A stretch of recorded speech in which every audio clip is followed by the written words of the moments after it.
here this morning. Cảm ơn em đã đến phát biểu chương trình này. As Ryan said earlier, I hope that when we are here together, that we are here to grow together. Now, you are not just learning from me and Ryan and Charlotte, Austin, but we are growing together. Như em ra nói sáng nay. Just this morning, our worship time this morning was beautiful, and I think many of the churches in America would be envious of how you guys worship. Giờ thờ phượng của chúng ta sáng nay rất là tốt, và tôi tưởng rằng có nhiều hội thánh bên Mỹ sẽ ganh tị với em. I went to a concert in April where there was 20,000 people worshiping together, and it was not more beautiful than this here this morning. Tháng 4 vừa rồi tôi tham dự một cái đại nhạc hội có khoảng 20.000 người thờ phượng, nhưng mà thấy hình như sự thờ phượng họ không bằng sự thờ phượng của đêm sáng nay. So you guys' love for Christ is evident, and thank you so much for showing us how wonderful it is here in Vietnam with you guys here. Cảm ơn em vì lòng yêu mến Chúa của anh em, và cảm ơn em đã cho phép tôi đến đây tham dự cùng anh em. Okay, so today, this is a long title. We will be talking about the vision and strategy of Jesus Christ for global evangelism and discipleship. Tôi sẽ chia sẻ về cái khải tượng cũng như cái chiến lược truyền giáo cả thế giới của Chúa Giê-xu. So why are we talking about this? Why is it important? Tại sao điều này là quan trọng? Tại sao chúng ta cần phải thảo luận điều này? We want a clear vision and definition of what Jesus meant when he said to go and make disciples in the Great Commission in Matthew 28:18 through 20. Chúng ta cần phải hiểu thật rõ, định nghĩa thật rõ Đức Chúa Giê-xu ý Ngài muốn nói gì trong đại mệnh lệnh Ngài ban cho chúng ta trong Matthew đoạn 18 từ câu 18 câu 20. Đi khắp thế giới môn đồ. So let's go to Matthew 28:18 through 20 and read it together. Và chúng ta mở ra Matthew đoạn 28 câu 18 đến câu 20, chúng ta cùng đọc chung với nhau. Jesus came and told his disciples, I have been given all authority in heaven and on earth. Therefore go and make disciples of all nations, baptizing them in the name of the Father and the Son and the Holy Spirit. Teach these new disciples to obey all the commands I have given you, and be sure of this, I am with you always, even to the end of the age. Đức Chúa Giê-xu đến gần phán cùng các môn đồ như vậy: hết thảy công việc khác ở trên trời và dưới đất đã giao cho ta. Vậy hãy đi dạy dỗ muôn dân, hãy nhân danh Đức Cha, Đức Con và Đức Thánh Linh mà làm phép báp têm cho họ, và dạy họ giữ hết cả mọi điều mà ta đã truyền cho các ngươi. Và này ta thường ở cùng với các ngươi luôn cho đến tận thế. Once we have that clear definition, we want our vision to align with that of Jesus Christ. Và khi chúng ta có một định nghĩa thật rõ, thì chúng ta muốn rằng cái khải tượng của chúng ta cũng sẽ thích ứng với khải tượng của Chúa. So why study? Why look into the life of Christ and what follows after his death? Và tại sao chúng ta cần phải học điều này? Tại sao chúng ta cần phải học theo gương Chúa Giê-xu sau khi Ngài đã chết rồi? We want to follow his model for reaching the people. Chúng ta muốn học theo gương của Ngài để chinh phục thế giới. We won't have a better vision. Bởi vì chúng ta sẽ không có khải tượng nào tốt hơn cả. We won't have a better strategy than what Jesus has laid out for us to use. Chúng ta sẽ không có một chiến lược nào tốt hơn cái chiến lược mà Chúa Giê-xu đã bày ra cho chúng ta trước. We will have principles that are applicable from the life of Jesus. Và chúng ta có thể có học được những cái nguyên tắc có thể áp dụng được từ cuộc đời của Chúa Giê-xu. To any context. Áp dụng vào các hoàn cảnh khác nhau. Any location. Áp dụng vào các địa phương khác nhau. Any season. Vào các mùa, các kỳ khác nhau. Any position. Vào các cái vị trí khác nhau. Any job. Vào các công việc khác nhau. Any time in our life. Và mỗi khoảng thời gian ở trong cuộc đời của chúng ta. Our methods might change depending on those things. Một cái phương pháp của chúng ta có thể thay đổi tùy theo những cái điều đó. But our principles of vision and strategy should remain the same. Nhưng mà các nguyên tắc, các khải tượng và các chiến lược sẽ không đổi. And they should align with Jesus. Và đó phải là những gì từ Chúa Giê-xu dạy. So with that, I'd like to highlight two problems with vision in the church. Và tôi muốn chia sẻ hai vấn đề đối với cái khải tượng của các hội thánh. So let's do a quick exercise. Bây giờ chúng ta làm bài tập ngắn nha. First question, and I'll give you time to think for a second.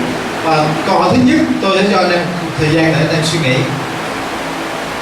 What are some of the things that you've been praying about and bringing to God in the last 6 months? Và trong vòng 6 tháng vừa qua, những gì mà anh em cưu mang cầu nguyện và trình dâng lên Chúa? This is a spiritual vision question.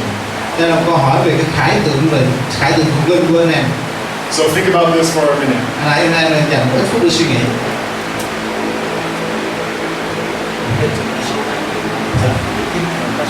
Oh, what are the things you've been praying about or bringing to God in the last 6 months? Anh em suy nghĩ lại những điều mà trong vòng 6 tháng vừa qua anh em đã cưu mang cầu nguyện trình dâng lên cho Chúa trong vòng 6 tháng vừa qua. So just 1 minute to think about it. Chúng ta suy nghĩ 1 phút.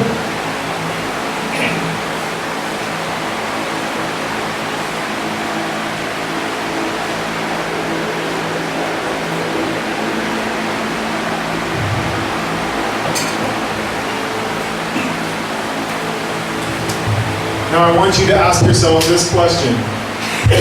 Bây giờ anh em tự hỏi mình câu hỏi này. Would the world be changed for the kingdom of God if those prayers were answered?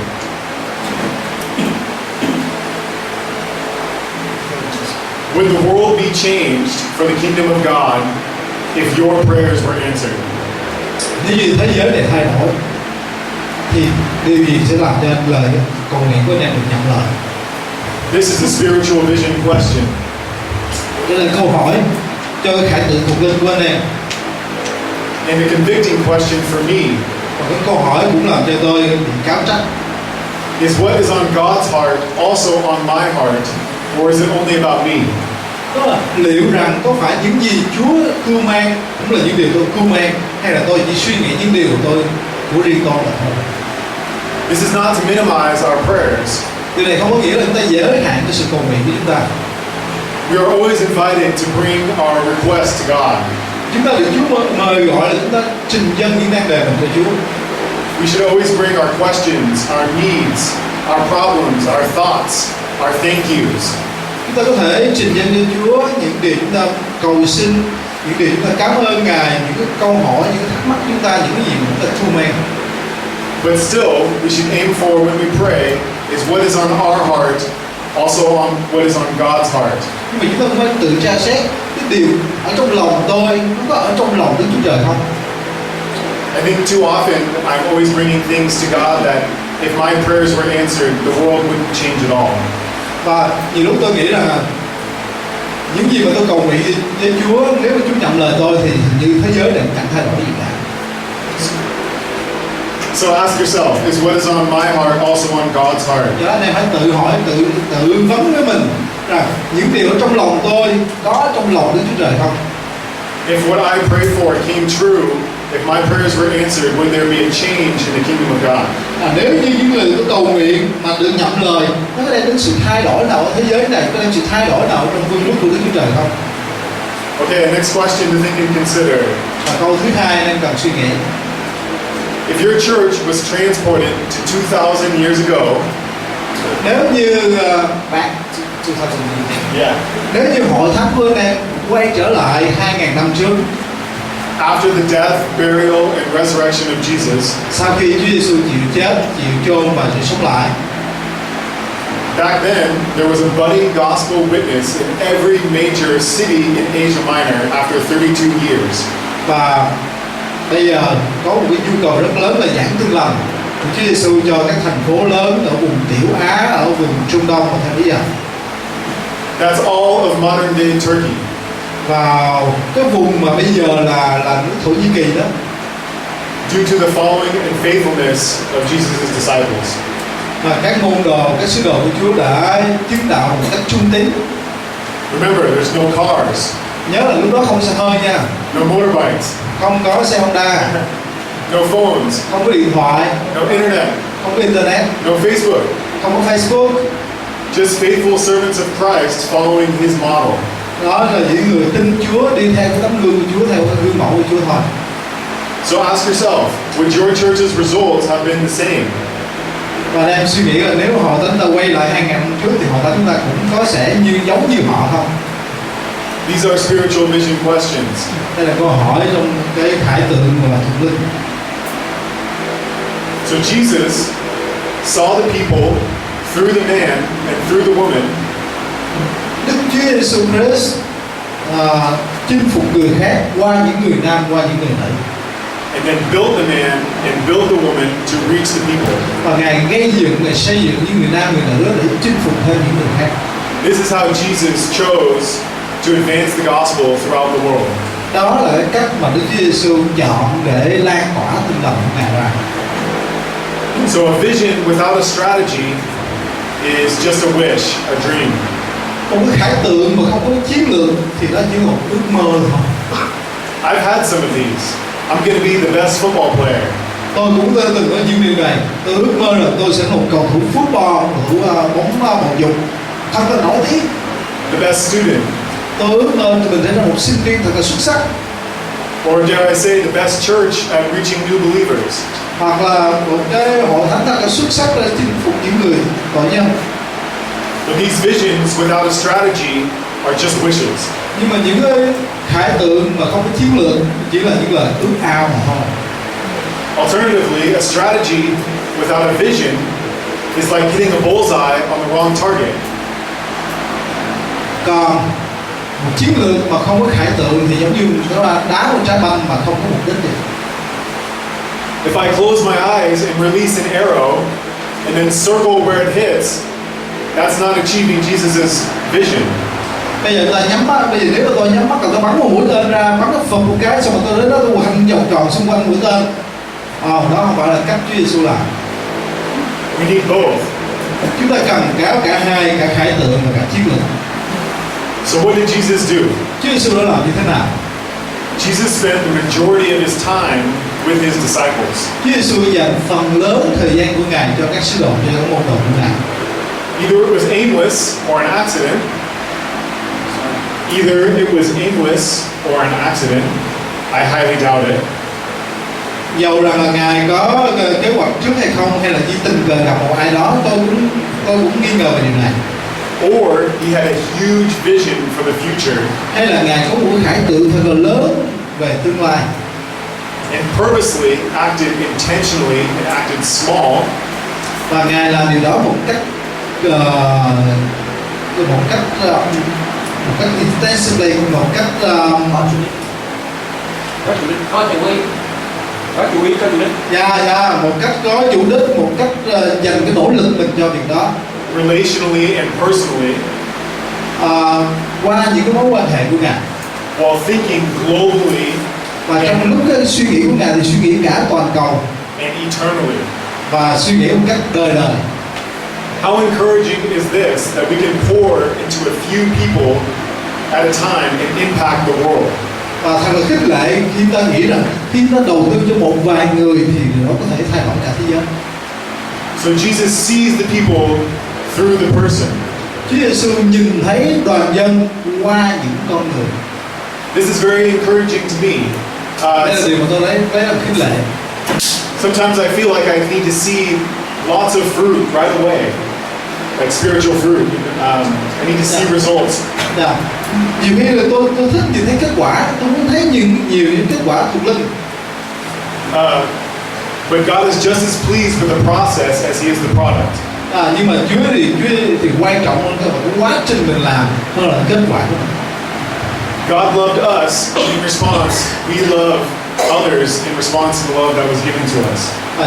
Chúa yêu chúng ta và Chúa muốn chúng ta phản hồi cái tình yêu đó bằng cách chúng ta yêu người khác. We can choose to ignore that love. That's what makes us human.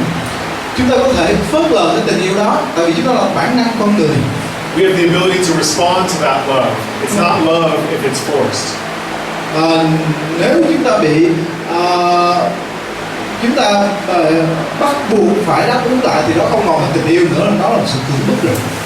Similarly, in our lives, we don't have control over how others will respond to our love. Cũng như vậy, trong cuộc đời chúng ta không có thể kiểm soát cái cách mà người ta phản hồi lại với tình yêu mà chúng ta dành cho họ. That's why love is one of the riskiest things that we do. Vì vậy, tình yêu là một điều rất là rủi ro khi chúng ta dành cho người khác. It's not a distance thing. It's up close and personal. Điều đó không phải là một điều bâng quơ, nhưng mà điều đó luôn đi gần một tấm lòng của mình. You don't have control over the seeds that you plant, but be encouraged that God is pleased with the process. Chúng ta không thể kiểm soát được những cái hạt giống mà chúng ta gieo ra, nhưng mà hãy nhớ rằng Đức Chúa Trời quan tâm đến cái quá trình mà chúng ta làm điều đó. He is pleased with your faithfulness. Ngài vui lòng với sự trung tín của anh em.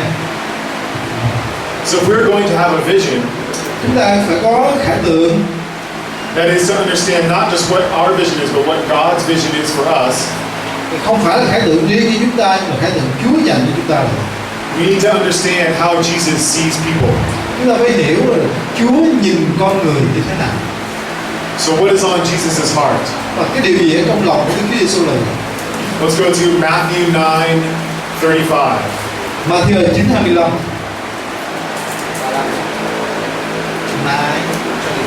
35. 9:35.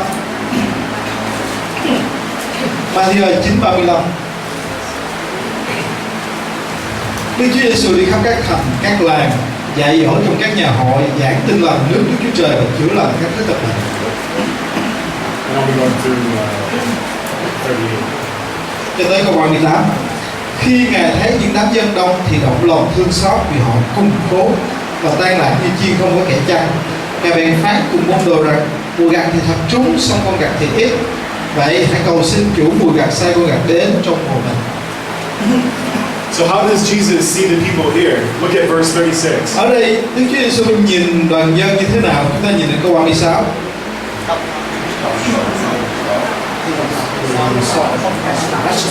Compassion, yeah. What else? Động lòng thương xót là gì nữa?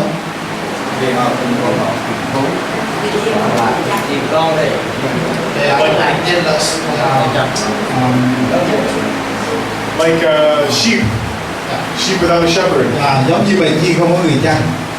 And what is a sheep without a shepherd? Bầy chiên mà không có người chăn nghĩa là gì?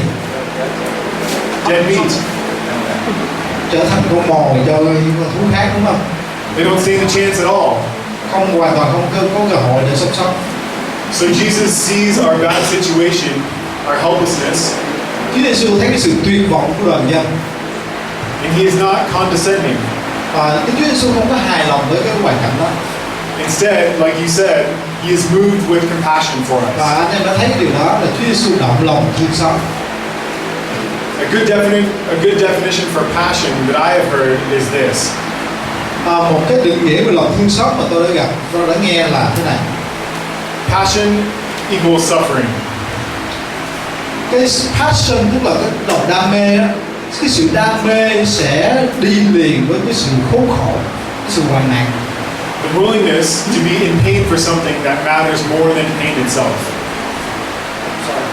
The willingness to be in pain for something that matters more than pain itself. Đó là sự sẵn lòng chịu khổ vì một người khác hơn, vì lợi ích của người khác hơn là lợi ích của chính mình. Authentic relationships are not easy. Những cái mối quan hệ thân mật không phải là dễ dàng. People have needs. People have needs. Người ta thì luôn luôn có nhu cầu. You have needs. You need me and I need you. Chúng ta có nhu cầu và tôi cũng có nhu cầu. Alright, let's go to 1 Timothy 1:15. Tim-thơ thứ nhất đoạn 1 câu 15. We're going to go through verse 17. Tim-thơ thứ nhất đoạn 1 câu 15 đến câu 17. Đức Chúa Giê-xu Christ đã đến trong thế gian để cứu vớt kẻ có tội. Ấy là lời chắc chắn đáng đem lòng tin trọn vẹn và nhận lấy. Trong những kẻ có tội đó, ta là đầu. Nhưng ta đã đổi ơn thương xót hầu cho Đức Chúa Giê-xu Christ tỏ mọi sự nghiệp nhục của Ngài ra. Trong ta là kẻ làm đầu để dùng ta làm gương cho những kẻ sẽ tin Ngài được sự sống đời đời. Nguyện xin sự tôn quý vinh hiển đời đời vô cùng về nơi vua muôn đời, không hề hư nát, không thấy được, tức là Đức Chúa Trời có một mà thôi. Hỡi Ti-mô-thê con ta, sự răn bảo mà ta truyền cho con theo các lời kiên trì đã chỉ về con, tức là phải nhờ những lời đó mà đã chậm tốt lành. So who was on Jesus' heart? Ai ở trong cái tấm lòng của Chúa Giê-xu?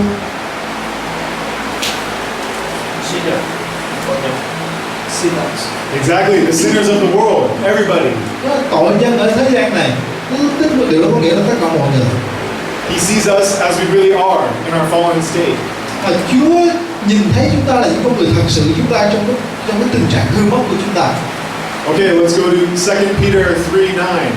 Ở trong Phi-rơ thứ nhì đoạn 3 câu 9. Phi-rơ thứ nhì đoạn 3 câu 9. 2 Peter chapter 3 verse 9. Chúa không chậm trễ về lời hứa của Ngài như mấy người kia tưởng đâu, nhưng Ngài lấy lòng nhịn nhục đối với anh em, không muốn cho một người nào chết mất, song muốn cho mọi người đều ăn năn. So who is on God's heart? Ai ở trong lòng của Đức Chúa Trời? Everybody. Tất cả mọi người. Okay, let's go to 1 Timothy 2, Ti-mô-thê thứ nhất đoạn 4 verses 5 and 6. câu 5 câu 6. Ti-mô-thê thứ nhất đoạn 4 câu 5 câu 6.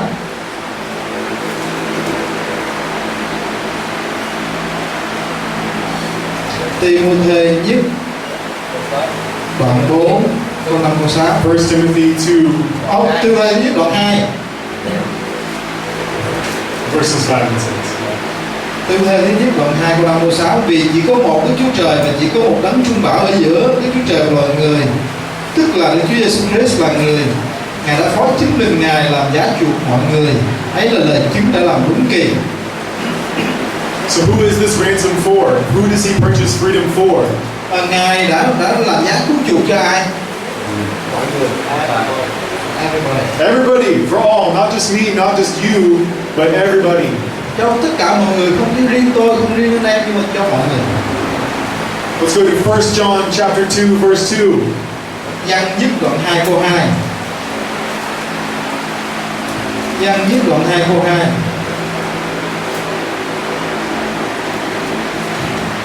Ấy chính Ngài là của lễ chuộc tội lỗi chúng ta, không những vì tội lỗi chúng ta thôi đâu, mà cũng vì tội lỗi cả thế gian nữa. For the sins of who? Vì tội lỗi của ai? Everybody, the whole world. Good. Đó, cả thế gian. John 3:16. Giăng đoạn 3 câu 16. Vì Đức Chúa Trời đã yêu thế gian dễ tội đã ban con một của Ngài, hầu hãy ai tin con ấy không bị Chúa. So God loved who? Đức Chúa Trời yêu ai? World. The whole world. Đức Chúa Trời yêu thương thế gian. And he sent his son, why? Và Ngài sai con một của Ngài đến. Tại sao vậy?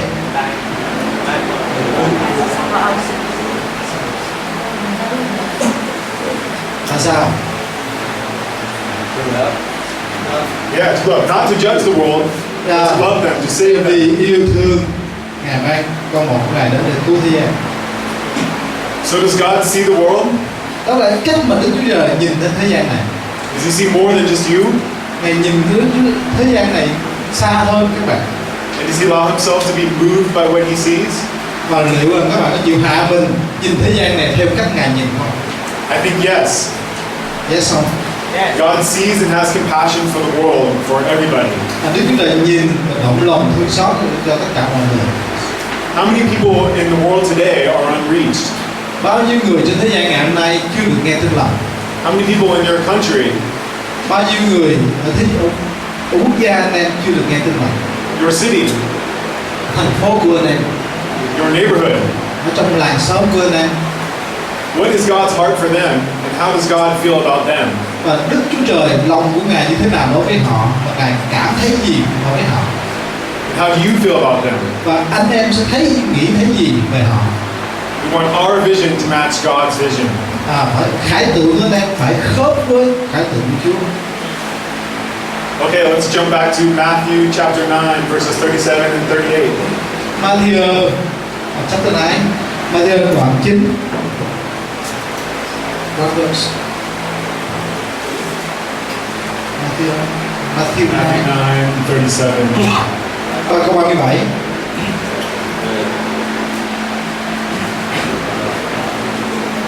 Ngài bèn phán của môn đồ rằng mùa gặt thì thật trúng, xong con gặt thì ít, vậy hãy cầu xin chủ mùa gặt sai con gặt đến trong mùa mình. What is something that you notice from this story? What is something that Jesus is teaching his students here? Anh em có lưu ý gì, thấy phát hiện gì trong câu chuyện này không? The first thing Jesus asked his disciples to do is turn to prayer. Điều thứ nhất là Chúa nói với các môn đồ Ngài là hãy cầu nguyện. Oh, he didn't? Oh, okay. Go back to verse 38. Yes. Yeah, you read it? Yes. Good. Okay, perfect. I know I personally love to lean or rely on myself. I love to rely on myself. Tôi thích tự dựa vào chính mình hơn. I like to feel like I'm the one in control. Tôi muốn mình phải là người kiểm soát mọi thứ.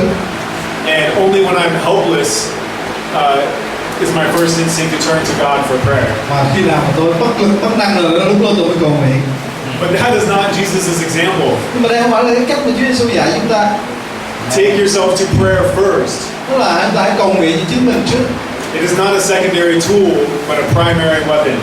Đó không phải lời cầu nguyện, không phải là một cái thứ vũ khí hạng nhì, nhưng mà đó phải là một vũ khí có thượng.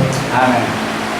Jesus calls his disciples to pray earnestly to the Lord of harvest to send out more laborers. Chúa Giê-xu dạy các môn đồ hãy cầu nguyện các thiết tha với chủ của một gặt, sai các con gặt.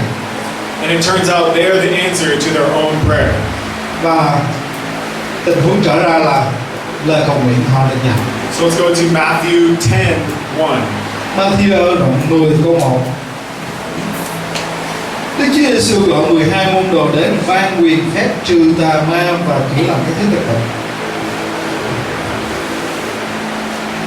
Could Jesus have done all of his evangelism by himself? Chúa Giê-xu có thể một mình Ngài mà truyền giáo đến tất cả mọi người không? Yes. Yes, Ngài có thể. But instead, he sees the people, then builds the disciples to reach them.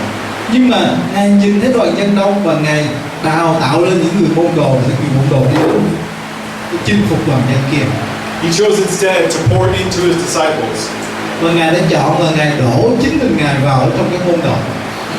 Okay, let's go back to Acts 1 verse 8. Chúng ta quay lại với công vụ đoạn 1 câu 8. Khi Đức Thánh Linh giáng trên các ngươi thì Nhắc lại và làm những việc ta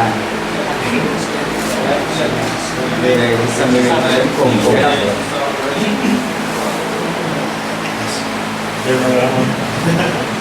In the original language, he says, "You will be my witnesses, telling people about me everywhere in Jerusalem and in Judea and in Samaria and in the ends of the earth." ở trong cái bản văn đó là chúng ta sẽ làm chứng về Chúa Giê-xu tại thành Jerusalem, xứ Jude, xứ Samaria, cùng cho đó. So how is this possible? How can you simultaneously have witnesses in all of those areas at the same time? Làm sao điều này có thể? Làm sao điều này có thể? Tại vì ở trong bản văn là giữa những cái địa phương, những cái tên địa danh này nó luôn luôn có chữ và. Tức là tại thành Jerusalem và xứ Jude và xứ Samaria và cái cùng cho đó. Tại sao? Làm thế nào mà tất cả những điều này có thể xảy ra cùng lúc? The answer is multiplication, Đó câu trả lời đó là sự nhân bội, not addition. không phải là sự cộng thêm. A quick example of the power of multiplication would be if you had one person reach 1,000 people for Christ every year for 36 years, how many people would have reached Christ? Bây giờ ví dụ một người nọ, một năm anh ta có thể chinh phục được 1.000 người, thì 30 năm anh ta chinh phục được bao nhiêu người? 36,000. Nó 36 năm thì sẽ là được 36.000, đúng không? But if you have one person pour into 3 people every year, and those 3 people in turn pour into 3 more people, Và bây giờ nếu một người mình chinh phục một năm anh ta chinh phục được 3 người, sau đó mỗi một người đó lại chinh phục 3 người, sau đó dưới đó mỗi một người lại chinh phục 3 người.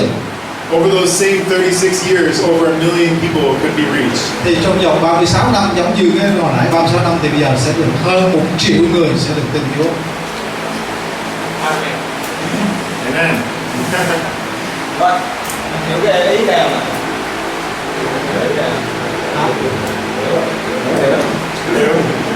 Hiểu không?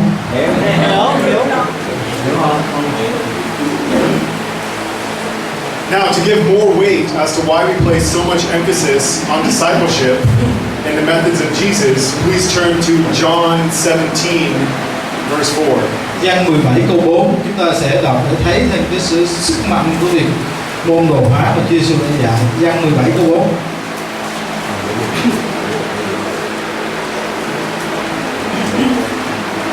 I brought glory to you here on earth by completing the work you gave me to do. Con đã tôn vinh Cha trên đất làm xong mọi việc Cha giao cho làm. Now, Father, and this is verse 5. Now, Father, bring me into the glory we shared before this world began. Và câu 5, Cha ơi, bây giờ xin lấy sự vinh hiển con muốn có nơi Cha trước khi chưa có thế gian. When Jesus says, I have finished the work I have been sent to do, what do you think of? Khi Chúa Giê-xu nói rằng ta đã làm xong việc Cha đã giao ta làm, thì các bạn hiểu như thế nào? He's going to die. To die? What else? Còn nữa là được xong thì hai He's finished chanting the tongues. Exactly. So I know for me, when I think of Jesus saying, I am finished, or it is finished, I think of the cross. Tôi thì khi mà tôi nghe Chúa Giê-xu nói rằng mọi sự đã xong rồi, tôi nghĩ đến cái thập tự giá. But as he pointed out, this is before the cross. Nhưng mà như mà hai này đã nói, đó là cái câu chuyện này nó xảy ra trước thập tự giá. So what is finished? Vậy thì Ngài đã làm xong là làm cái gì xong? What else was he sent to do? Còn cái gì nữa? Khải Tượng. What is Jesus referring to? Ngài đang muốn nói về điều gì? Discipleship. Đó là Ngài môn đồ hóa. Jesus goes on in verse 6, so we're continuing. Ở trong câu 6, Ngài nói tiếp: I have revealed to you the ones you gave me from this world. They were always yours. You gave them to me, and they have kept your word. Con đã tỏ danh Cha ra cho những người Cha giao cho con từ giữa thế gian. Họ vốn thuộc về Cha. Cha giao họ cho con và họ đã giữ lời Cha. Verses 22 through 24. I have given them the glory you gave me, so they may be one as we are one. I am in them, and you are in me. May they experience such perfect unity that the world will know that you sent me and that you love them as much as you love me. Father, I want these whom you have given to me with me where I am. Then they can see all the glory you have gave me because you loved me even before the world began. Từ câu 22 đến câu 24. Con đã ban cho họ sự vinh hiển mà Cha đã ban cho con, để hiệp là một cũng như chúng ta vẫn là một. Con ở trong họ và Cha ở trong con, để cho họ toàn vẹn hiệp là một, và cho thế gian biết chính Cha đã sai con đến, và Cha đã yêu thương họ cũng như Cha đã yêu thương con. Cha ơi, con muốn con ở đâu thì những kẻ Cha đã giao cho con cũng ở đó với con, để họ ngắm xem sự vinh hiển của con, là vinh hiển Cha đã ban cho con, vì Cha đã yêu con trước khi sanh ra. This is the example for the closeness of the disciples that Jesus sets for us. Và đây là cái gương mẫu mà Chúa Giê-xu huấn luyện các môn đồ mà Chúa đã bày ra cho chúng ta. Okay, let's go back to verse 20. Câu 20. I am praying not only for these disciples, but also for all who will ever believe in me through their message. I pray that they will all be one, just as you and I are one. As you are in me, Father, I am in you, and may they be in us, so the world will believe you sent me. Câu 20 và câu 21. Ấy những vì chẳng vì họ con cầu xin thôi đâu, nhưng cũng vì kẻ sẽ nghe lời họ và tin đến con nữa, để cho ai nấy hiệp là một, như Cha ở trong con và con ở trong Cha, là để cho họ cũng ở trong chúng ta, đặng thế gian tin rằng chính Cha đã sai con. So who is Jesus talking about? Who is he praying for? Chúa Giê-xu đang nói về ai? Ngài đã cầu nguyện cho ai? Me and you, everybody. Ngài cầu nguyện cho tất cả mọi người. You and I are on Jesus' heart. Anh em và tôi ở trong lòng của Đức Chúa Giê-xu. Jesus' prayer is for his disciples to follow in his path so that the world may be reached. Chúa Giê-xu cầu nguyện với các môn đồ đi theo cái con đường của Ngài để có thể chinh phục cả thế gian. So when Jesus says that he is finished, he is saying that he finished the work of what reproduction would look like for the church. Chúa Giê-xu khi Ngài nói là mọi sự đã xong rồi ở chỗ này, có nghĩa là Ngài nói về cái sự tái sản sinh, cái sự gương mẫu của Chúa dạy về sự tái sản sinh cho hoàn thành. That was his strategy for reaching the world. Đó là cái chiến lược để chinh phục thế giới. Through his disciples to reach us, and for those to reach other people. Ngài cầu nguyện cho các môn đồ và những người đi theo các môn đồ. And for that cycle to continue to reach the world. Và cái vòng đó nó cứ tiếp tục để chúng ta chinh phục được cả thế giới. To make it even more clear what his intentions were for his disciples, we can go back to the beginning. Và để cho nó rõ hơn, chúng ta có thể quay về ban đầu. How does he call his first disciples? Ngài đã gọi các môn đồ đầu tiên như thế nào? Matthew 4:19 says, "Follow me and I will make you fishers of men." Anh theo đoạn 4 câu 19 Ngài nói là theo ta sẽ khiến các ngươi trở nên ta đã lương người. He invites them to be in close proximity to him so that they can reach others. Ngài mời gọi họ đồng công với Ngài để họ sẽ chinh phục người khác. It's a simple invitation to live life together. Đó là một cái lời mời gọi rất là đơn giản, rất là dễ dàng, đó là cái tình cùng sống với nhau. Likewise, in my life of discipleship, I've realized in hindsight that so much of my time together with Ryan was intentional and really just a simple invitation to live life together. Như tôi là môn đồ với Ryan, cái lời mời đó là tôi cùng chia sẻ cuộc sống với nhau, sống một cách đơn giản. It started with just meeting for lunch or coffee. Nó không chỉ là lâu lâu gặp nhau uống cà phê, lâu lâu gặp nhau bữa ăn mà thôi. And gradually led to volunteering.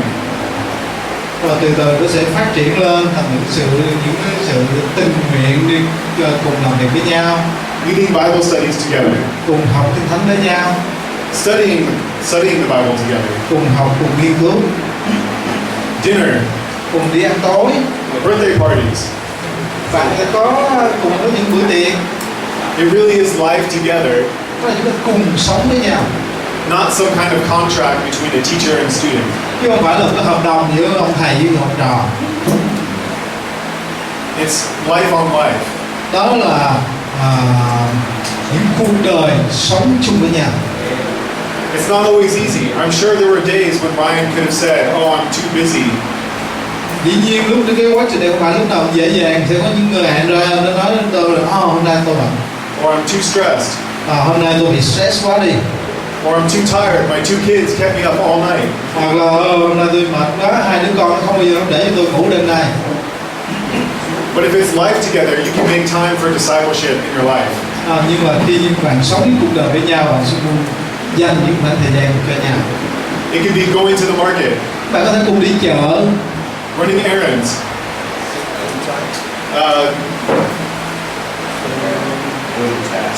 doing hoặc tasks, cùng làm một việc gì đó, helping people move, hoặc là cùng phụ người khác dọn nhà, teaching and volunteering. hoặc là dạy những người tình nguyện viên. You don't need a meeting time and a meeting place for discipleship to be discipleship. Các bạn không cần một cái không gian, một cái buổi họp để các bạn môn đồ hóa người khác. Because of that small intentional invitation from Ryan, my life has grown into something completely different. Vì cái lời mời rất là đơn giản, rất là thân mật của anh Ryan mà cuộc đời tôi đã thay đổi. I've gone from a quiet believer who was just content to show up to church on Sunday Tôi đã thay đổi từ một người tín đồ nghĩ rằng là chỉ cần có mặt ở nhà thờ sáng chủ nhật là đủ, to leading Bible studies and preaching. và trở thành một người hướng dẫn buổi học cầu nguyện, đi ra And speaking before you all today. và chia sẻ với các bạn ngày hôm nay. But it starts with an invitation. Tất cả nó đều bắt đầu từ một lời mời. Okay, let's go to Mark chapter 3, verse 14. Mác đoạn 3 câu 14. Mác 3:14. Then he appointed 12 of them and called them his apostles. They were to accompany him and he would send them out to preach. Ngài bèn lập 12 người gọi là sứ đồ để ở cùng với Ngài và sai đi giảng đạo. Now let's look at what the word apostle means in the Greek. Và chúng ta xem cái chữ sứ đồ ở trong tiếng Hy Lạp nghĩa là gì? Apostolos, broken down, apo means away from. Cái chữ apostolos ở trong tiếng Hy Lạp có từ chữ apo nghĩa là tách ra, biệt ra, sai ra. And stolos means to send. Tolos có nghĩa là sai ra, sai phái ra.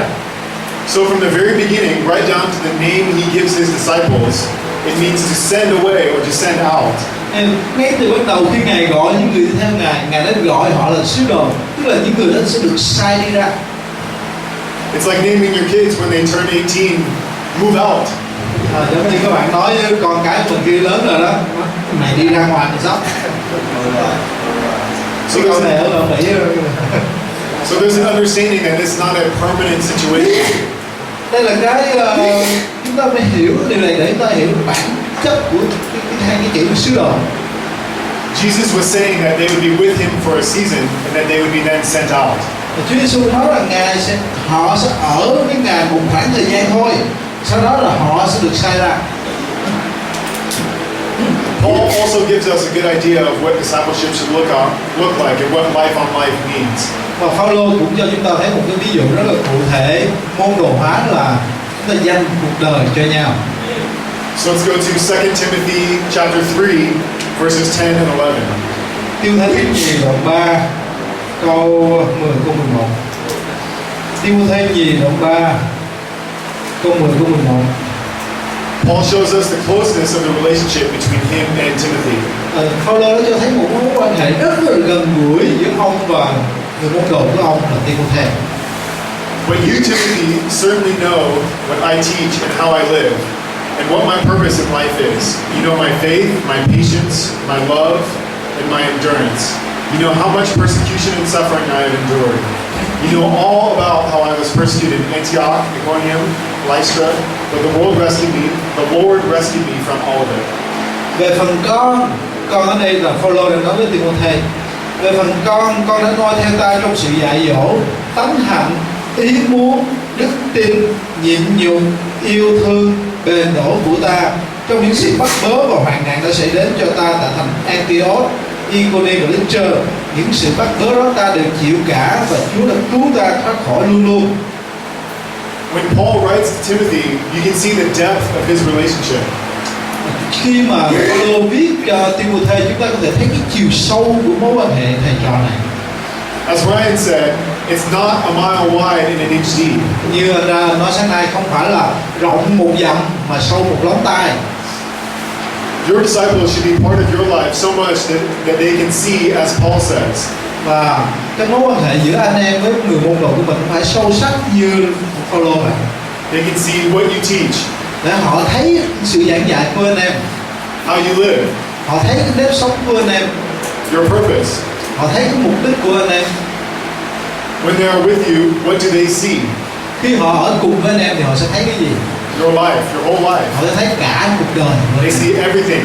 họ sẽ thấy mọi sự. What does Timothy see from Paul? Timothy thấy cái gì của Phaolô? He sees it all. Ông thấy tất cả mọi sự. When people are in your life and they're following you, Khi những người đi theo bạn, it's not as if you have to have everything cleaned up and made perfect. không phải là bạn là diễn cho sâu, bạn diễn cho xuất sắc cho họ thấy những điều đẹp đẽ của bạn. Rather than they see how you live life with its ups and downs, your struggles and your victories. Nhưng mà họ thấy các bạn trong cuộc đời sống thật, họ thấy có những lúc thăng lúc trầm, có những lúc đau khổ, những lúc thắng trận, có những lúc buồn. What you're aiming for and when you miss the mark. Và có những lúc các bạn họ thấy mục đích của bạn, họ thấy có những lúc bạn trật mục đích đó. They need to see how you too need Christ. Và để mà họ thấy các bạn rằng chính bạn cũng đang cần của Đức Christ nữa. And you can set that example for them. Và bạn đưa ra một cái gương mẫu cho họ. Now the point is not just for conversion. Jesus wasn't thinking, follow me, and it can just be the 12 of us. Cái mục đích không phải là cải đạo người ta đến với mình. Chúa Giê-xu không phải là đem 12 người này là để đến đâu chặt băng với ta, không phải. But at least in the churches in America, it can often seem like that. Nhưng mà hội thánh bây giờ ở bên Mỹ thì có vẻ như vậy. Sometimes the same 8 people will meet at somebody's home for years. Nhiều khi á 7-8 người nhóm chung ở đâu đó, nhóm cả năm này qua năm nọ chỉ 7-8 người. At a certain point, they're no longer living out the vision that Jesus had for the world. Và đến một lúc nào đó họ không còn sống được cái khải tượng mà Chúa Giê-xu đã có cho thế gian này. They're not expansive. Họ không có mở rộng ra. Why? Tại sao vậy? It's hard. It's scary to change. Tại vì họ ngại khó, họ ngại thay đổi. To always meet with the same people is really comfortable. Họ luôn luôn lúc nào cũng gặp những người quen, nó làm cho mình thoải mái, làm cho mình thoải mái. To add to the group, to pour into more people, that's more difficult. Nhưng mà khi có người mới, chúng ta phải đầu tư cho họ, tuôn đổ vào cho họ, đòi là điều khó khăn. To you split up your group so that you can include more people in your life. Nó mở rộng cái nhóm của mình để có thể nhiều người gia nhập thêm vào. Đó là điều khó khăn. That's uncomfortable, Nó cảm thấy không có thoải mái. but that's Jesus' vision for our lives. Nhưng mà đây là cái điều mà Đức Chúa Giê-xu thấy cho chúng ta. The point isn't for me to stay and just be friends for the rest of our lives. Eventually, your disciples must grow to teach others. Cái chủ đích của Chúa Giê-xu không phải là chúng ta cứ năm này qua tháng nọ cứ như vậy hoài, nhưng mà các môn đồ lớn lên, gia tăng ra. The books of Acts demonstrate this well. Sách Công vụ cái sứ đồ cho chúng ta thấy điều đó. So let's go to see what happens after Acts 1:8. Let's go to Acts 2:41. Sách Công vụ cái sứ đồ đoạn 2 câu 41. Those who believed what Peter said were baptized and added to the church that day, about 3,000 in all. Vậy những kẻ nhận lời đó đều chịu phép báp têm, và trong ngày ấy có độ 3.000 người thêm vào hội thánh. So Peter preaches and 3,000 are saved. Phi-rơ giảng một bài thì 3.000 người được cứu. What a good day at the office. Đó là vấn đề. Cái ngày đó chắc là ngày sung sướng nhất cuộc đời Phi-rơ. But it doesn't stop there. Nhưng mà câu chuyện không dừng lại ở đó. Let's go to Acts 2 verse 47. Ở tới câu 47. All the while praising God and enjoying the goodwill of all the people, and each day the Lord added to their fellowship those who were being saved. Câu 47 là họ ngợi khen Đức Chúa Trời và được đẹp lòng cả dân chúng. Mỗi ngày Chúa lấy những kẻ được cứu thêm vào hội thánh. Take note of the word added. Chưa các bạn lưu ý cái chữ thêm vào. Okay, let's go to Acts 5 Công vụ đoạn 5 verse 14. Công vụ đoạn 5 câu 14. Yet more and more people believed and were brought to the Lord, crowds of both men and women. Nhiều người tin Chúa, nhiều người, có người nam, người nữ. More people are added. Nhiều người được thêm vào, nam nữ đồng lắm. In the very early church, people are simply being added. Trong cái hội thánh đầu tiên thì là thêm vào. But the vocabulary changes as you go farther into Acts. Nhưng mà khi ta đọc thêm sách Công vụ thì chúng ta thấy ngôn ngữ được thay đổi. Look at the beginning of verse 1 in Acts chapter 6. Ở trong đoạn 6 câu 1. But as the believers rapidly multiplied. Trong lúc đó bởi số môn đồ càng thêm lên ở chỗ cái chữ nhân này nó là nhân bội lên đó. There's a shift from addition, simply adding people to the church, to multiplication. Tức là bây giờ ở đây có sự dịch chuyển, sự thay đổi là trước đây là cộng thêm, còn bây giờ là nhân bội. The only way you get multiplication is if there was a third generation of believers. Là thế nào? Chỉ khi người ta dùng cái chữ nhân bội khi mà có cái thế hệ thứ ba bắt đầu có tin Chúa thì mới gọi là nhân bội. No longer are these believers converting because of something they heard from Peter or John or some of the other disciples. Thì đó có nghĩa là người ta tin Chúa không phải qua lời giảng của Phi-rơ, của sứ đồ Giăng, của các sứ đồ đầu tiên nữa. But rather someone else has converted, but rather someone who was converted by Peter or John, instead of relying on the apostles, continues to spread the good news and pours into more people instead. Thì đó có nghĩa là đã có những thế hệ học trò của các sứ đồ đi ra giảng tin lành và đã có những người tin Chúa. Okay, let's jump to Acts 9, verse 31. Công vụ đoạn 9. Yeah. Công vụ đoạn 9 câu 31. So the church throughout all Judea and Galilee and Samaria had peace and was being built up. And walking in fear of the Lord and the comfort of the Holy Spirit, it multiplied. Ấy vậy, hội thánh trong cả xứ Giu-đê, xứ Ga-li-lê và xứ Sa-ma-ri được hưởng sự bình an, gây dựng và đi trong đường kính sợ Chúa, lại nhờ Đức Thánh Linh bùa giúp thì số của họ được thêm lên. Thêm lên cái chữ này đó là chữ nhân bội đó. So now they're using the language multiply. Ở đây Kinh Thánh dùng chữ nhân bội thôi. And it's not just believers, it's churches. Không nhân bội, không có nhân bội về số người theo nữa, mà nhân bội về số hội thánh. So the churches are multiplying, not Tức là just cái people. hội thánh nhân bội lên chứ không phải là cái số người theo. So is Jesus' strategy working? Nên chúng ta thấy là cái chiến lược của Chúa Giê-xu là có hiệu quả. Another example of a church that's risen up because of discipleship is in 1 Thessalonians 1:7. Ở trong trong Tê-sa-lô-ni-ca thứ nhất câu đoạn 1 câu 7. Thessalonica thứ nhất là 1:7. As a result, you have become an example to all believers in Greece, throughout both Macedonia and Achaia. Đến nỗi anh em trở nên gương tốt cho hết thảy tín đồ ở xứ Macedonia và xứ Achaia.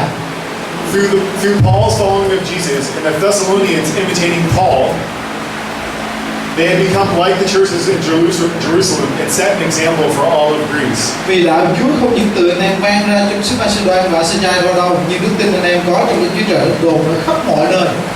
It's our job to remain faithful to the process that Jesus has set out for us. Nghĩa vụ chúng ta là chúng ta cứ trung tín trong cái quá trình những việc mà Chúa Giê-xu dạy ta phải làm. Remember, Jesus sees the whole world. He came for the whole world. Nhớ là Chúa Giê-xu đến vì cả nhân loại, Ngài đến để cứu cả nhân loại. For you, for your neighbors, for everyone.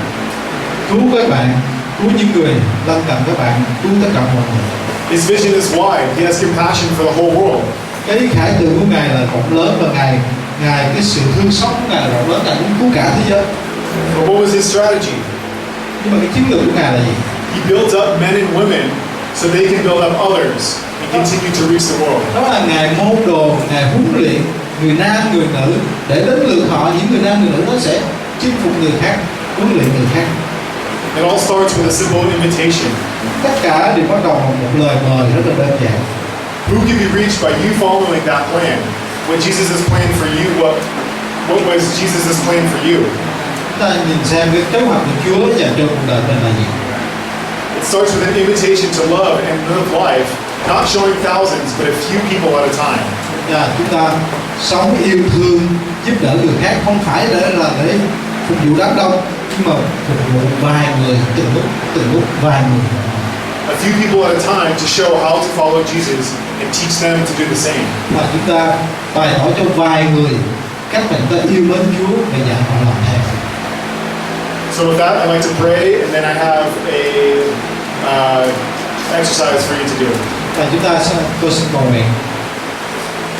Lord, I just thank you for everybody here who's come from all over Vietnam. Là Chúa, con cảm ơn Chúa vì anh em con từ khắp Việt Nam về đây. I pray that through the Holy Spirit, that the Holy Spirit would be fill this place, and that they would have heard the message that I have for them. Con cầu xin Đức Thánh Linh làm đầy trong lòng họ với sứ điệp mà con đã chia sẻ. And they would find comfort knowing that they don't have to have the skills to reach thousands, but they have to pour into one. Để họ yên tâm, họ không thấy lo lắng rằng họ phải có kỹ năng để chinh phục hàng ngàn người, nhưng mà họ chỉ cần chinh phục từng người. That even though it's difficult, they would see God's vision for their life. Và dầu rằng có những lúc khó khăn, xin giúp họ thấy được khải tượng của Chúa. In your name we pray. Chúng con cầu nguyện trong danh Chúa Giê-xu. Amen. Okay, so I have a challenge. Okay, I want you to take out your notebooks. Anh em lấy tập ra.